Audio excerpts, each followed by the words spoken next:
visit. Mana ako ng shirt lang.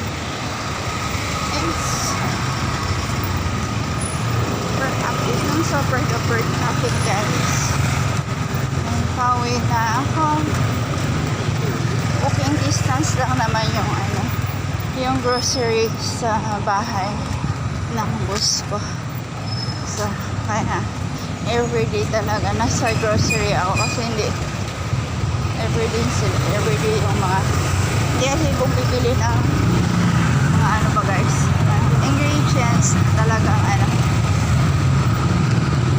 minsan kasi yung mga ingredients yung lulutuin depende kasi sa yung mga bisita, kaya hindi bumibili ng madamihan. Minsan basta halos araw-araw andun ako. Ito yung life ko everyday.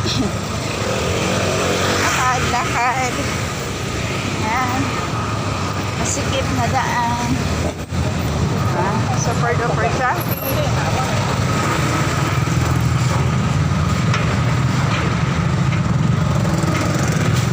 Super duper traffic, guys. It's a rush hour here in Bangkok Island. Alright. Diba?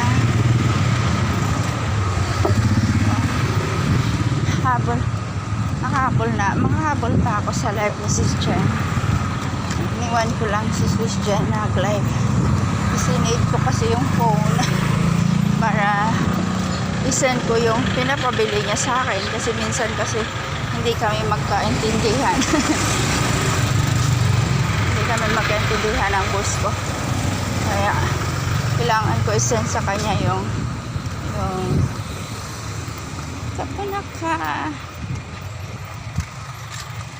Hindi kami magkaintindihan sa pinapabili niya minsan, kaya kailangan ko take picture din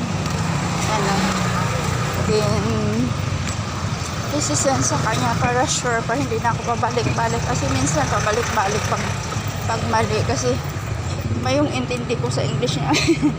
Mahirap intindihin minsan yung English niya, so kaya ganyan. Lapit ako sa bahay, guys. Upload ko lang ito. Just for lang. Wala lang.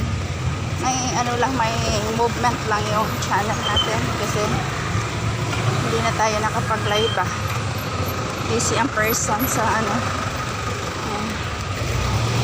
kahit pa paano, meron tayong walang kwentang video na i-upload lang. Pangdagdag kahit ilang minutong WH, diba? Ayan. Hingal na ako.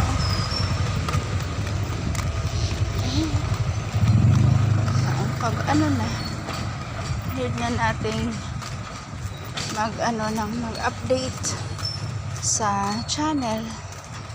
Ayan, channel natin napapabayaan na natin. Diba? So, kailangan kong buhayin yung channel.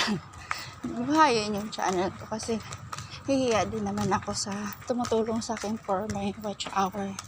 Tsaka sila Sis Jen, nahihiya na ako na lagi silang nagla-live sa channel ko, sila Tita Mines. Diba? Kakahiya kasi yung ganun. Gagawa-gawa tayo ng channel tapos ipagpa-live natin sa ibang tao. So, kailangan natin dito na ako, guys. Thank you for watching.